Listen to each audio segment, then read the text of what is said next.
Well, it's my pleasure to be with Kristen Van Hooshout at Hydrangeas Plus. And Kristen, it's this time of year that we need to begin thinking about the fall and winter care for our hydrangeas, because it's hard to do. You see them right now, they're in such beautiful blooms, they're just lush and full, but you want to protect them for the winter. That's right. Well, and a lot of people are nervous to prune. Yeah. It's scary because you do it wrong and you may not have blooms the next spring. But, you know, on the good side, that's the worst that could happen if you prune That's wrong. right. You'll miss a year of blooms. You're not going to kill the plant by pruning it wrong, though. No.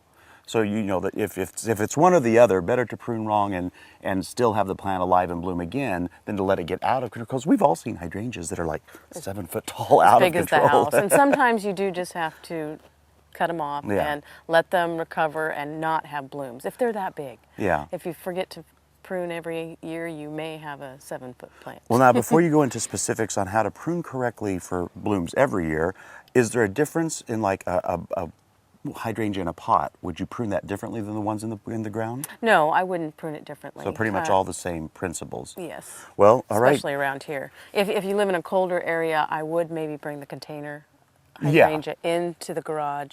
The plants in the ground should be fine. Yeah.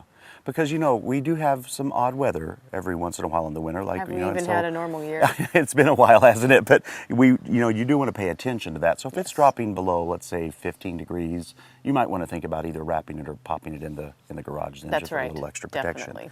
Now, on this one, we have a specimen here. You're going to show us how we would go about pruning effectively for next year's blooms. Correct. And this is a macrophylla. Most of the macrophyllas bloom on old wood and new wood. I don't treat old wood, new wood macrophyllas any differently than each other, just because once you purchase it, they do similarly. Their leaves are exactly the same, so you really can't tell. So I still prune on the green part. That's really the trick when it comes to macrophyllas, is cut somewhere on this green part, here and here and here. Try to avoid anything that's woody. So anything that's already turned to wood, can you just cut that out then to clean it up? If it's totally dead all the way down. Your plant is probably bigger than this, so there will be some brown woody part and then green growth. And so don't cut back onto the woody part, because most hydrangeas bloom on old wood. Sure. And so you need that old wood to survive the winter for it to bloom the next year. And so if this, what do you do then when you're looking at it? Do you have to worry about, like people take about roses, you know, they give you a specific amount to cut down to. Do you worry about the nodes on the green part, or can you just go ahead and cut as low as you want to? I worry about the nodes. Okay. I try to leave at least 1 or 2 when I prune.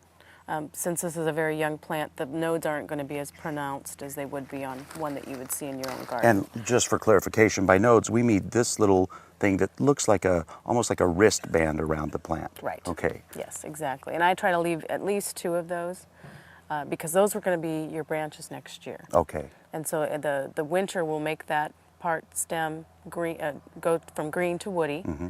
And so the new growth is going to be what the hydrangea is going to bloom on. Okay.